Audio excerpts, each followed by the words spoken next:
கேள்வி பார்வையாளருக்கு வணக்கம். இந்த நேர்காணலில் நாம் சந்திக்க இருக்கும் சிறப்பு விருந்தினர் வழக்கறிஞர் காயல் அகமது சாயிப் அவர்கள். சார் வணக்கம். வணக்கம். இந்த ஆளுநர் ரவி அவர்கள் தொடர்ந்து பல்வேறு விதங்கள்ல சர்ச்சையாகி கொண்டிருக்கிறாங்க. இன்றைய தினம் கூட சுப்ரீம் கோர்ட்ல கூட குடியரசுத் தலைவர் எழுப்பிய அந்த 14 கேள்விகளுக்கு மாநில அரசுகள்லாம் பதிலளிக்கணும்னு சொல்லிட்டு உச்சநீதிமன்றத்தினுடைய தலைமை நீதிபதி அவர்கள் ஒரு அறிவிப்பானது வெளியிட்டிருக்காங்க. கூடுதலா பார்த்தோம்னா, அந்த ஆளுநர் விவகாரம் தொடர்ந்து தமிழ்நாட்டுல ஒரு பற்றி எரியக்கூடிய ஒரு சூழலா நிலவுகிறது. இன்னைக்கு சுப்ரீம் கோர்ட்ல என்ன நடந்ததுங்க சார்? ஆக்சுவலா இப்படி இன்னைக்கு வழக்கு விசாரணை வந்தது. அதுல அக்டோபர் மாசத்திற்கு நம்ம ட்ரையல் சொல்லி போட்டுட்டாங்க. அடுத்த ஹியரிங். அதற்கு முன்னால ஒரு 2 வார கெடுவுக்குள் அனைத்து மாநிலங்களும் இது குறித்து தகவல் தாங்க. எது குறித்து?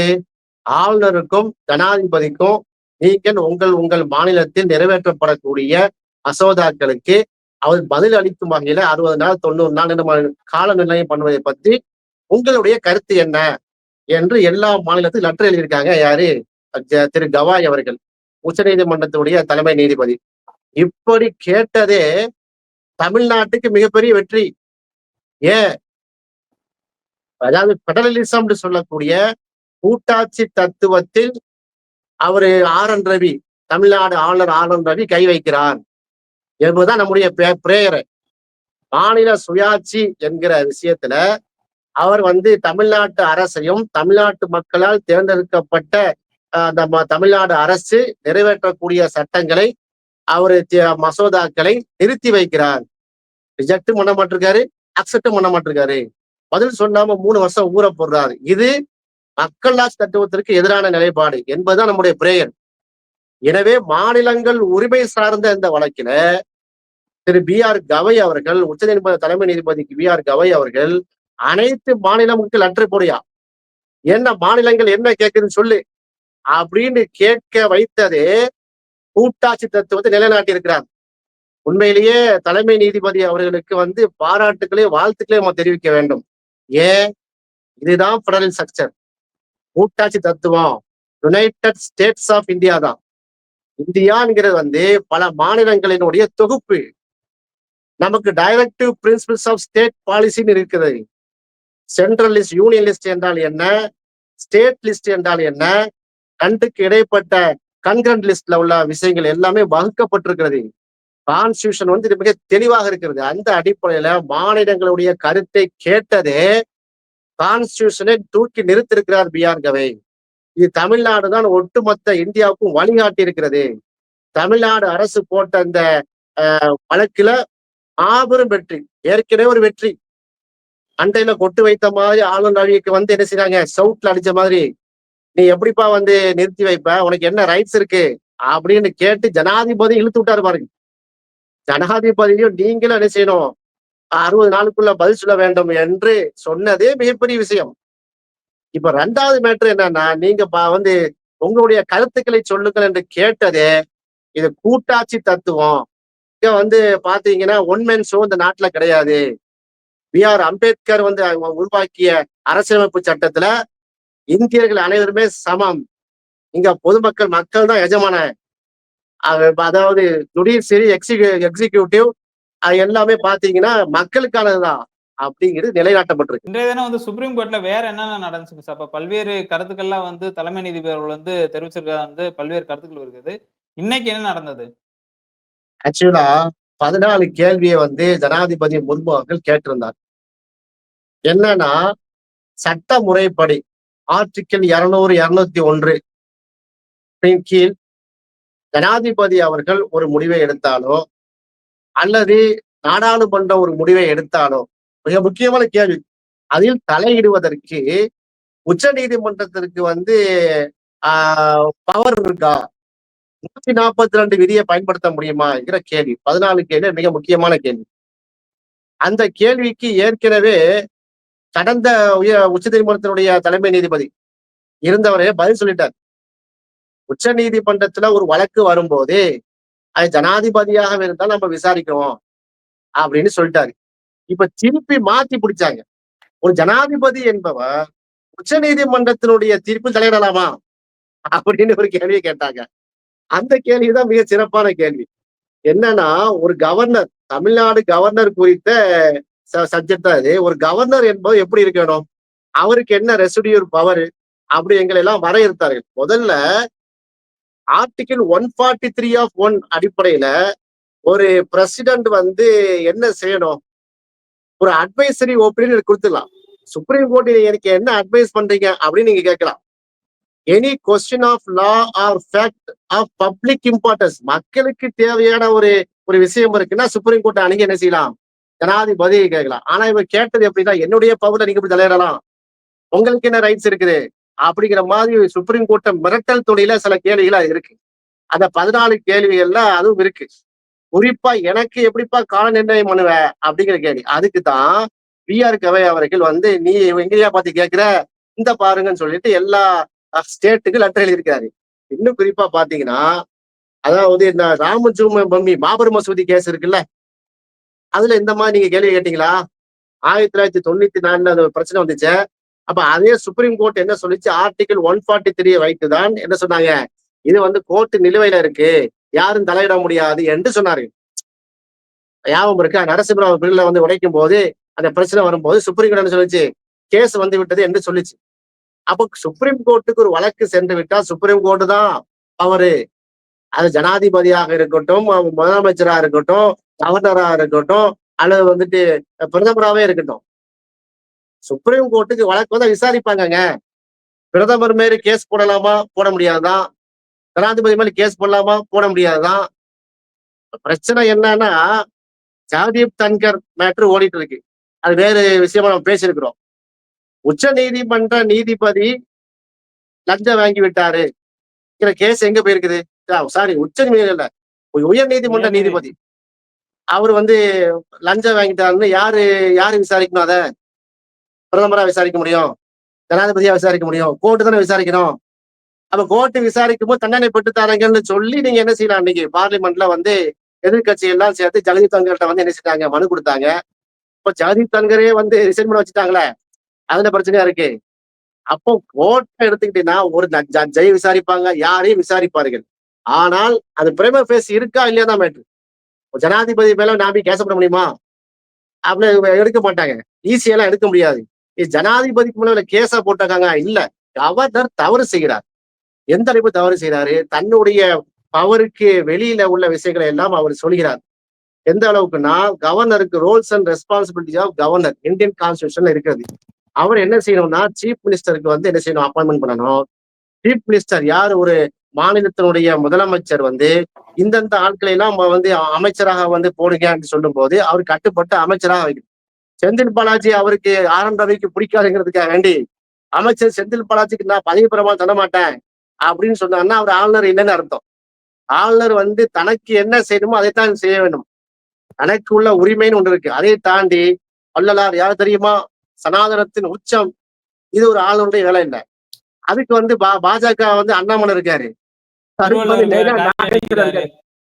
ஆமா அவர் தலைவரா மாறினார், பாஜக தலைவராக அவர் மாறுகிறார். தமிழ்நாடுங்கிற பேர் சரியில்லை, நாடுங்கிற பேர் இருக்கு, தமிழகம் என்று மாற்ற வேண்டும் என்று சொல்கிறார். இது ஆளுநருடைய வேலை இல்லை. ஆளுநரை நீங்க வாங்க பட்ஜெட் உரையை நகர்த்துங்கன்னு கூப்பிட்டா பட்ஜெட் உரையை கொடுக்கறத வாசிட்டு போனோம். அதுல கலைஞர் பேரை சொல்ல மாட்டேன், அண்ணா பேரை சொல்ல மாட்டேன், பெரியார் பேரை சொல்ல மாட்டேன்னா நீ வந்து ஆளுநரா இருக்க மாட்ட. ஆளுநரா இருக்கிறதுக்கு உங்களுக்கு தகுதி இல்லைன்னு அர்த்தமாயிப்போம். அப்ப அதை சுட்டி காட்டித்தான் வந்து தமிழ்நாடு அரசு வந்து வழக்கு தொடர்கிறது. அப்ப இதுல பண்ணா assent to bill, reserve bill for the president consideration, ரெண்டுமே செய்யல. அவரு அந்த பில்ல வந்து அவரு அசன்ட் பண்ணல, ஜனாதிபதிக்கு அனுப்பி வைக்கவில்லை. ரெண்டு வந்து அவர் மேலுடைய ரோல்ஸ் அண்ட் ரெஸ்பான்சிபிலிட்டி அவர் மீறி இருக்கிறார். இதை சுட்டி காட்டுதான கேஸு.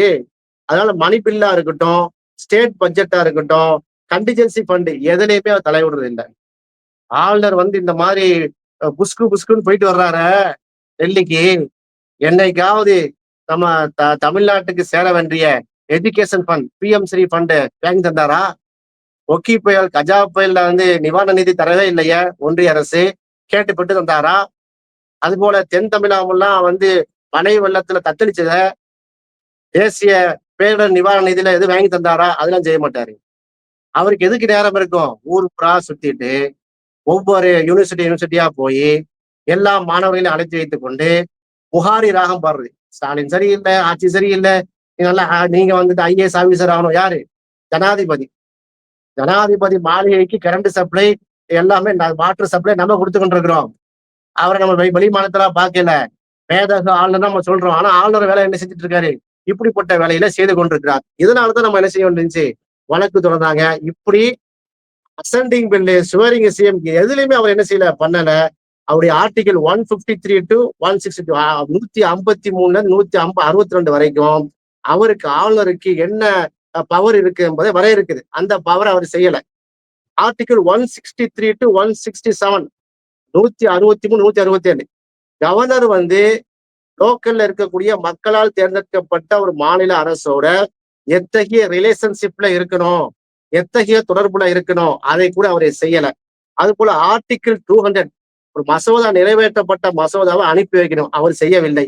ஆர்டிகிள் 356 அது என்னண்டா, அவர் வந்து ஒரு ஜனாதிபதி உத்தரவுக்கு கீழ் ஒரு மாநில அரசை கலைக்கிறதுக்கு அவர் பரிந்துரை செய்யலாம். இது வேணா செய்வான்னு நினைக்கிறேன். இதை வேணா அவர் என்ன செய்வாரு தான் பவர். மத்த எந்த பவரையும் அவர் செஞ்சது கிடையாது. தமிழ்நாட்டுக்கு எந்த விதமான பிரயோஜனமும் ரோஜை கிடையாது என்பதால் இதையெல்லாம் சுட்டி காட்டி கான்ஸ்டிடியூஷன் அடிப்படையில இந்திய அரசியல் சட்டத்தின் அடிப்படையில தொடுக்கப்பட்ட வழக்கு. அந்த வழக்கில் உச்ச நீதிமன்றம் தீர்ப்பு சொல்றது உச்ச நீதிமன்றத்துடைய கடமையும் உரிமையும். இப்படி தீர்ப்பு சொன்னா நான் 14 கேள்வியை நான் வந்து கேட்பேன் என்று சொன்னால் கேள்விக்கு பதில் இப்படி சொல்லியிருக்காங்க. இல்ல அதுல மிக முக்கியமா என்ன சொல்றாங்கன்னா 200 201ல வந்து இந்திய அரசியலமைப்பு சட்டம் வந்து ஆளுநருக்கு குடியரசுத் தலைவருக்கு எல்லாம் சில அதிகாரம் வழங்கியிருக்குன்னு சொல்றாங்களே. எப்படிப்பட்ட அதிகாரம்? அந்த அதிகாரம் யாரு மீதான அதிகாரம்? மக்கள் மீதான அதிகாரம். 200 வந்து இருக்கு, நான் எம்பாட்டுக்கு என்ன செய்வேன், மக்களுக்கு தேவையான திட்டத்தை நிறைவேற்ற மாட்டேன் என்று சொல்லாத அதிகாரமா அதுக்கு? அப்படி புரிந்து கொள்வதா? உச்ச நீதிமன்றத்துல ஒரு சட்டம் இருக்கிறது. உதாரணமா வச்சுக்கிறீங்களா, கொலை செய்யறான், அவன் தண்டனை நிறைவேற்றணும், திருநாட்டு மாடரு. உச்ச நீதிமன்றத்தினுடைய நிறைய தீர்ப்புகள் இருக்கு. எனக்கு ஜனாதிபதி வீட்டுல ஒருத்தன் கொலை செஞ்சுட்டு போயிட்டான்னு வைங்க, எனக்கு அதிகாரம் இருக்குது 200 201 உடனே ரத்து செய்யணும் சொல்ல முடியுமா? சொல்ல முடியாது. அதிகாரம் இருக்கிறது. மசோதாக்கள் நிறைவேற்றுறது, பில் பாஸ் பண்றது, கையெழுத்து போடுறது எல்லாமே அவங்கதான் முதல் குடிமகன். அது சட்டத்துக்கு உட்பட்டு இருக்கு.